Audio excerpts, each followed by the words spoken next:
question need to ask yourself while studying the third law is, what happens when two objects interact with each other? What happens when you place an object on the table? The object exerts force on the table and the table exerts upside force on the object. There are two forces that results from the interaction, a force on the table and the force on the object. Their magnitude of the two forces are same and their directions are opposite. These forces are called action and reaction forces. The force exerted by the object on the table was an action force, and the force exerted by the table on the object is the reaction force. The force here is nothing but Newton's third law of motion.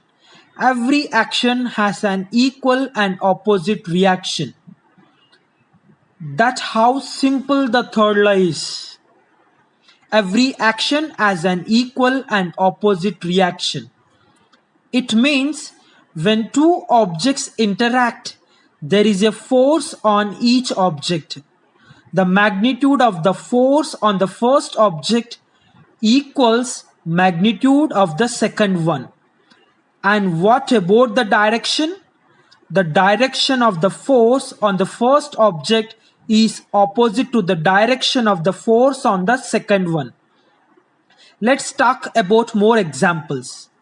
While the frog is swimming, pushes the water back and the water pushes the body forward. Now let me ask you a question.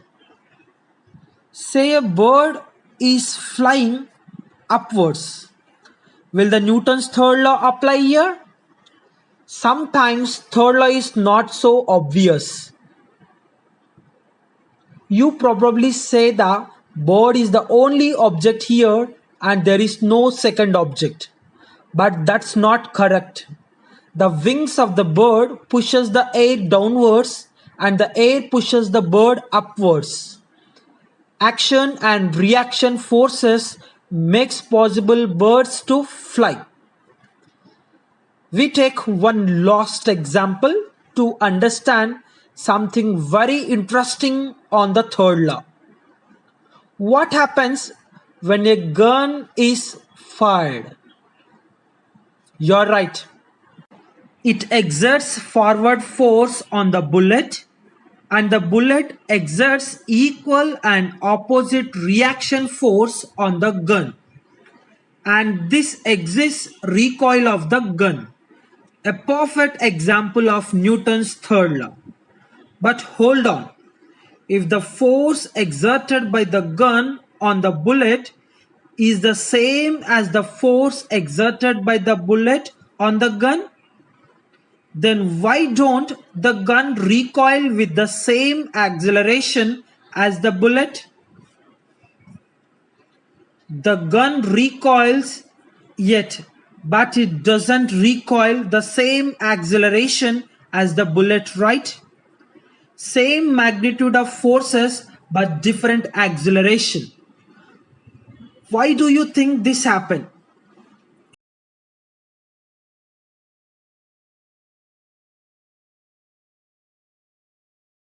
Okay, if the second law of concept is clear, you wouldn't be surprised like this.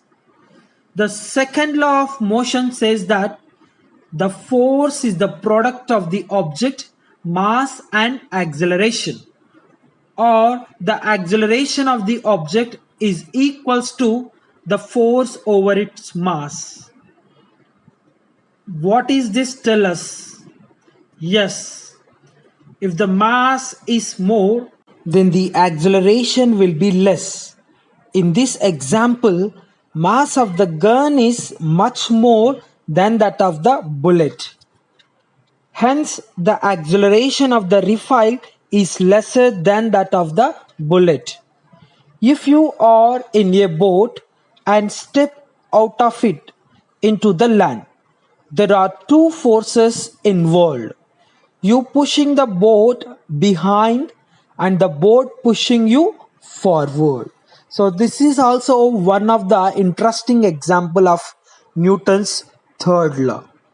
I hope Newton's third law is very clear with the example which I provided in this video. Okay, so thank you. Thanks for watching the video.